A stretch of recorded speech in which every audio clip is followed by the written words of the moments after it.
तो दोस्तों, परीक्षा की शिक्षा में आप सभी का स्वागत है। आई होप कि आप सभी अच्छे होंगे, आपकी तैयारी अच्छे से चल होगी।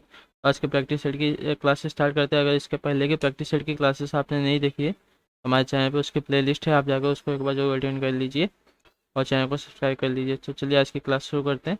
पहला क्वेश्चन देखते हैं आपका क्या है। हड़प्पा काल को इनमें से कौन सा नगर तीन भागों में विभाजित करता था? तो आपका ऑप्शन नंबर डी सही हो जाएगा, धौलावीरा। ठीक है, धौलावीरा गुजरात के कच्छ प्रदेश के उत्तरी विभाग खादीर द्वीप में स्थित एक ऐतिहासिक स्थान है जो 5000 साल पहले विश्व का प्राचीन महानगर था। ठीक है, तो चलिए नेक्स्ट क्वेश्चन देखते हैं। दूसरा क्वेश्चन दिया गया आपका, ईस्ट इंडिया कंपनी ने किस वर्ष में कलकत्ता में सर्वोच्च न्यायालय की स्थापना करी थी?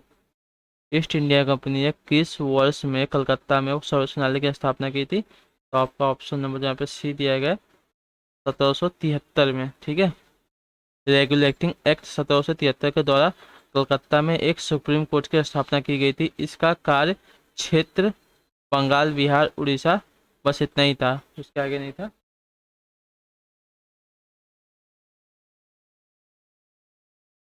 ठीक है, चलिए नेक्स्ट क्वेश्चन देखते हैं। थर्ड नंबर है, अकबर द्वारा बनवाया गया प्रसिद्ध ऐतिहासिक स्मारक बुलंद दरवाजा बुलंद दरवाजा उत्तर प्रदेश के किस जिले में स्थित है? तो आपका आगरा शहर में। ठीक है, जो ऑप्शन आपका यहाँ पर सी दिएगा, आपका सही उत्तर हो जाएगा।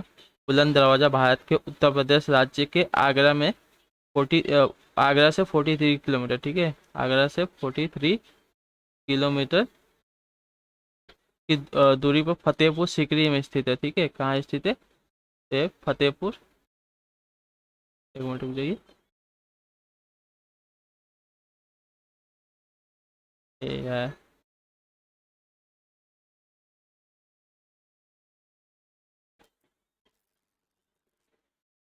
फतेहपुर सीकरी में। ठीक है, याद रखिए, सीकरी में। चलिए नेक्स्ट क्वेश्चन देखते हैं। चौथा नंबर है, किस सिख गुरु की जयंती गुरु पर्व त्योहार के रूप में मनाई जाती है? किस सिख गुरु की जयंती गुरु पर्व त्योहार के रूप में मनाई जाती है? तो आपका ऑप्शन हो जहाँ पे डी दिया है कि गुरु नानक देव। ठीक है, आपका सही उत्तर हो जाएगा। गुरु नानक सिखों के प्रथम गुरु थे। इनके अनुयायी इन्हें गुरु नानक या बाबा नानक या नानक साहब नामों से संबोधित करते थे, याद रखिएगा। आपका ये कब बने थे गुरु? तो 20 अगस्त को, 20 अगस्त 1507 को। ठीक है, सिखों के प्रथम गुरु बने थे। ठीक है, और कब तक थे? 20 अगस्त से 22 सितंबर 1539 तक गुरु के पद पर थे। ठीक है, चलिए नेक्स्ट क्वेश्चन देखते हैं आपका। किस वर्ष में ईस्ट इंडिया कंपनी के जहाजों ने सूरत के पास स्थित स्लावी एस्चुरी में पुर्तगालियों को पराजित किया था? किस वर्ष में ईस्ट इंडिया कंपनी के जहाजों ने सूरत के पास स्थित स्लावी एस्चुरी में पुर्तगालियों को पराजित किया था? तो 1662 ईस्वी में। जो ऑप्शन आपका यहाँ पर सी दिएगा, आपका सही उत्तर हो जाएगा। चलिए अगला क्वेश्चन देखते हैं। असहयोग आंदोलन कब वापस ले लिया गया? असहयोग आंदोलन की बात करें तो फरवरी 1922 में। ठीक है, जो ऑप्शन आपका यहाँ पे ए दिएगा, आपका सही उत्तर हो जाएगा। असहयोग आंदोलन की शुरुआत आपकी कब हुई थी? तो देख लीजिए, इसकी शुरुआत की बात करें तो 1 अगस्त 1920 को। ठीक है, 19 को इसकी स्टार्ट हुई थी। और दुर्भाग्यवश इसी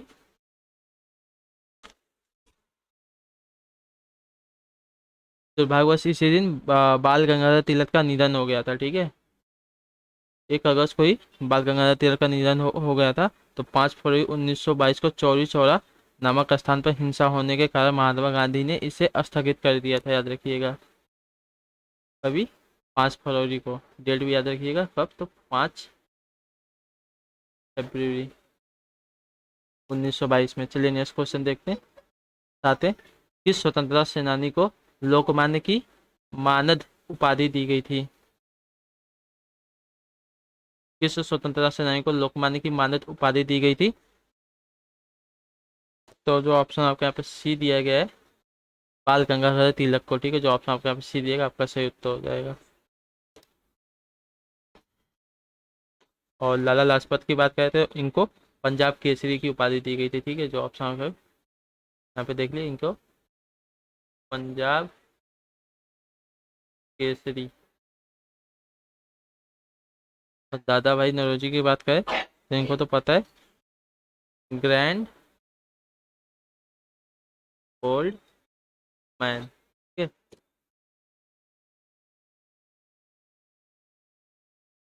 और इनका तो हो गया, इनको लोकमान्य की उपाधि दी गई थी। और राजेंद्र प्रसाद की बात करें तो इनको क्या दिया गया था? आजाद देश रत्न या आजाद शत्रु। ठीक है, देश रत्न अथवा आजाद शत्रु, याद रखिएगा। चलिए नेक्स्ट क्वेश्चन देखते हैं आपका। महात्मा गांधी ने किस आंदोलन के लिए करो या मरो का नारा दिया था? ये आपको क्वेश्चन कराया गया था, तो आपका भारत छोड़ो आंदोलन के। ठीक है, जो ऑप्शन आपका बी दिएगा आपका सही उत्तर है। भारत छोड़ो आंदोलन की शुरुआत आपकी कब हुई थी? तो इसकी शुरुआत हुई थी 8 अगस्त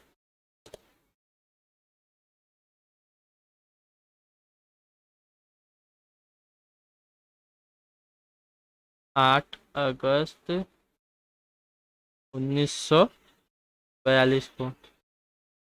ठीक है, इसी दिन महात्मा गांधी ने करो या मरो का नारा दिया था। चलिए नेक्स्ट क्वेश्चन देखते हैं। महात्मा गांधी भाप से चलने वाले जहाज एस सफारी द्वारा दक्षिण अफ्रीका को कब पहुंचे थे?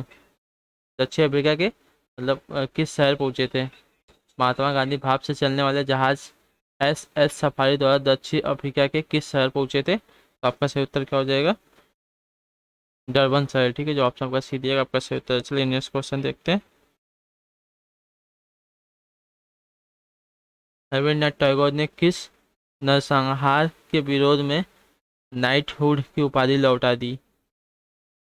रविन्द्रनाथ टैगोर ने किस नरसंहार के विरोध में नाइटहुड की उपाधि लौटा दी? तो जलियांवाला बाग नरसंहार हुआ था उसमें। ठीक है, जलियांवाला बाग नरसंहार आपका हुआ कब था? तो 13 अप्रैल को।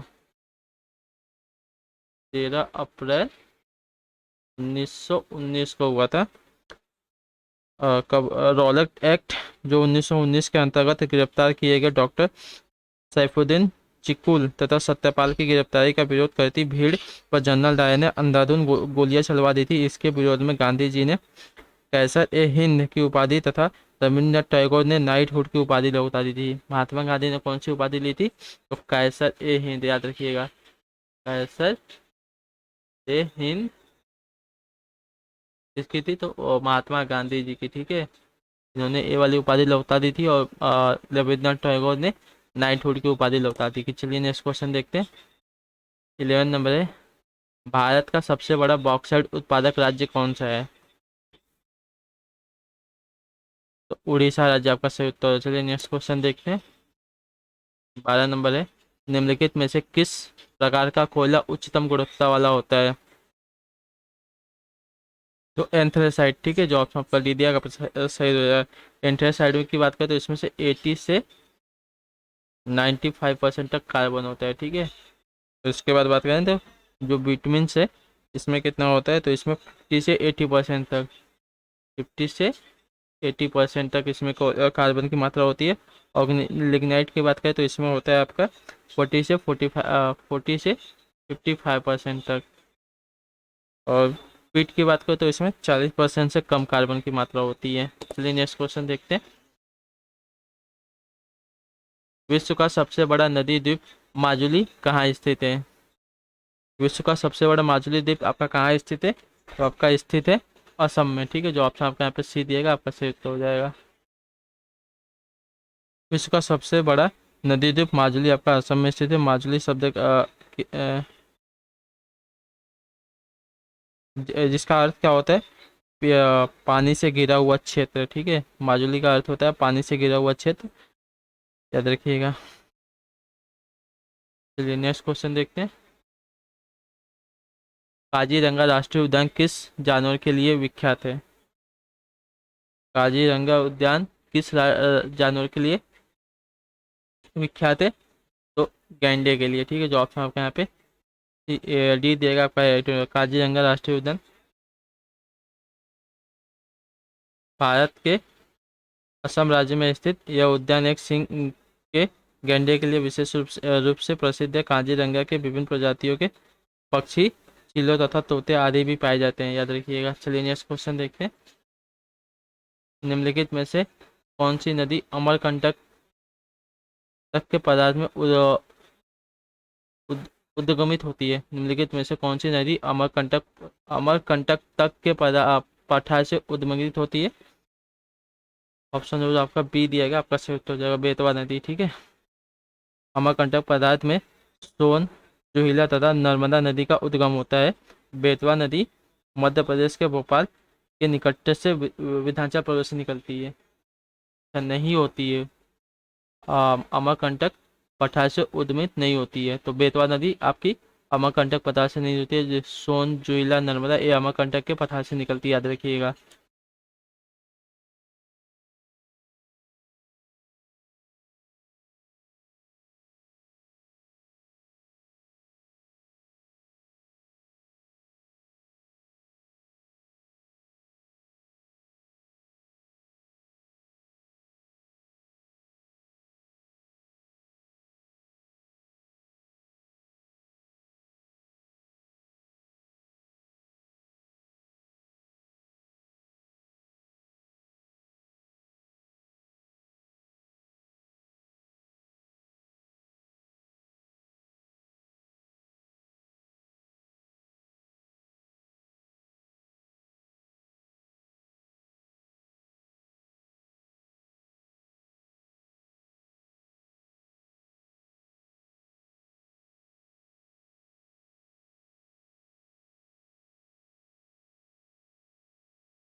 नेक्स्ट क्वेश्चन देखते हैं आपका।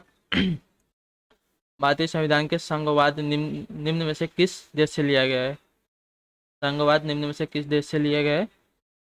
संघवाद की बात करें तो आपका कनाडा से, ठीक है। जो ऑप्शन आपका बी दिएगा आपका सही उत्तर हो जाएगा।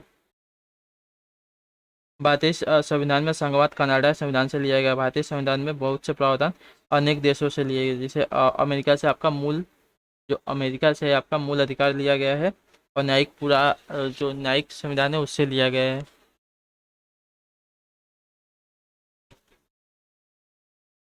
ऑस्ट्रेलिया से बात करें, ऑस्ट्रेलिया से आपकी जो समवर्ती सूची वाला संविधान, समवर्ती अनुसूची और संसदीय विशेषाधिकार लिया गया है।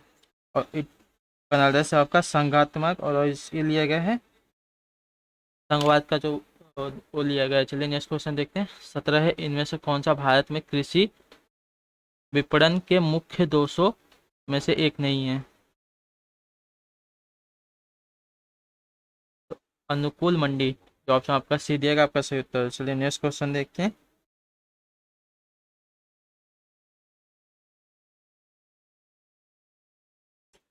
इनमें से कौन सा भारत में बैंकिंग क्षेत्र में महत्वपूर्ण सुधारों के लिए एक नहीं है? इनमें से कौन सा भारत में बैंकिंग क्षेत्रों में महत्वपूर्ण सुधारों में से एक नहीं है? तो वर्धित SLR, तो ऑप्शन आपका डी दिएगा आपका सही उत्तर हो जाएगा।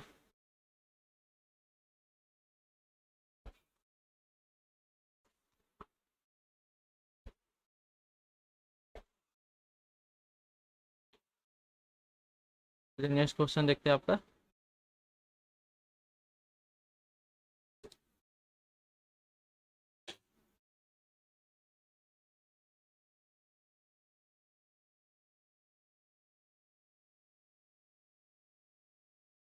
अवमूल्यन का अर्थ, अवमूल्यन का आपका अर्थ क्या होता है?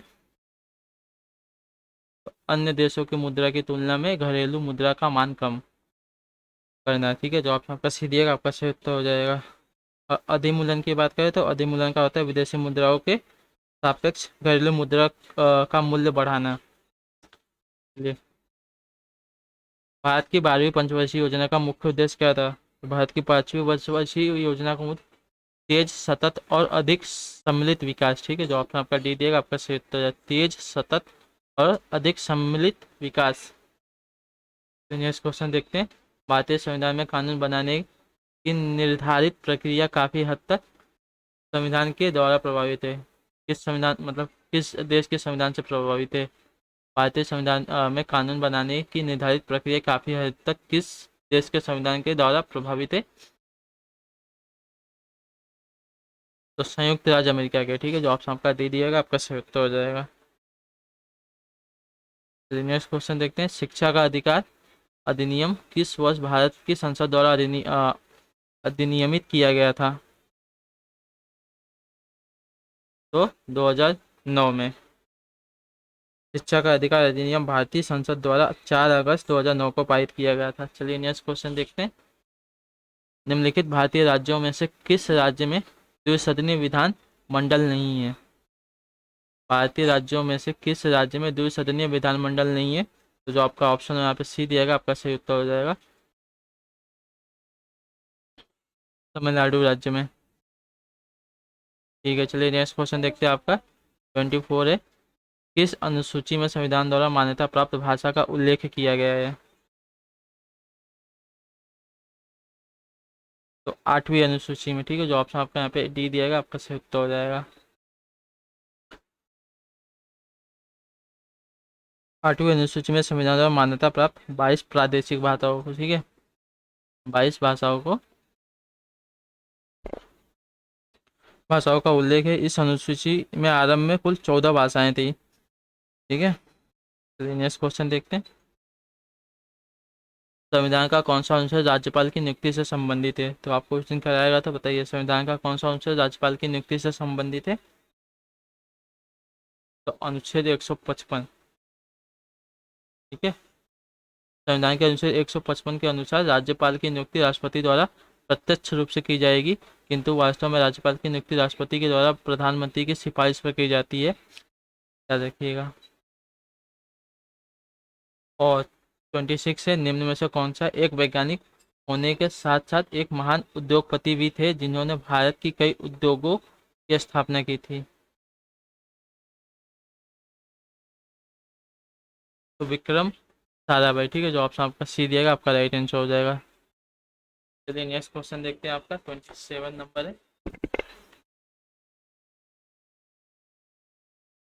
फ़ारेनहाइट में जल का क्वथनांक क्या होता है? फ़ारेनहाइट का जल का क्वथनांक क्या होता है? 212 डिग्री फ़ारेनहाइट। ठीक है, चलिए मानव का शरीर के तापमान की फ़ारेनहाइट की बात करें तो इसका भी बता दूँ आपको 98.6 फ़ारेनहाइट होती है मानव के शरीर के तापमान का। चलिए नेक्स्ट क्वेश्चन देखते हैं। 28 है, एंटीबायोटिक पेनिसिलिन की खोज किसने की थी?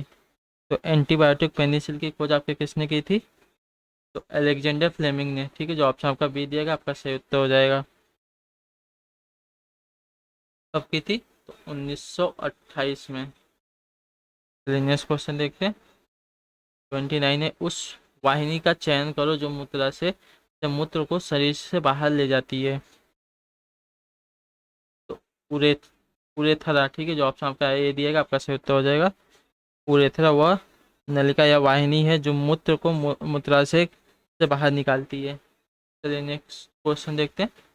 आखिर मनुष्यों में पित्त का उत्पादन किस अंग में होता है? तो मनुष्यों में पित्त का उत्पादन किस अंग में होता है? तो पित्ताशय सॉरी ठीक है, यानी कि यकृत में। ठीक है, ठीक है, यानी कि यकृत। मनुष्य में पित्त का रस उत्पादन यकृत में होता है तथा पित्ताशय में संचित रहता है। ठीक है, यहाँ पर संचित रहता है, सिर्फ यहाँ पे उत्पादन नहीं होता, यहाँ पे सिर्फ संचित रहता है, उत्पादन आपका यकृत में होता है। यह हरे पीले रंग का क्षारीय तरल होता है जो भोजन के अम्लीय माध्यम से क्षारीय बनता है। तो इसी के साथ जो आपकी क्लास है आज की कंप्लीट होती है। मैं कमेंट करके बताइए आपको क्लास कैसी लगी। बाकी आपका कोई भी प्रश्न हो, कोई भी डाउट हो, हमें कमेंट में पूछ सकते हैं। बाकी आपका कोई भी सुझाव फीडबैक भी हम दे सकते हैं। और उसका क्लास को लाइक कर दीजिए, शेयर कर दीजिए और चैनल पर नया है तो चैनल को सब्सक्राइब करके हमसे जुड़ जाइए। बाकी आपसे मिलते हैं आपके अगली क्लास में, तब तक के लिए टाटा बाय बाय, जय हिंद जय भारत। आप सभी का शुक्रिया क्लास से जुड़ने के लिए।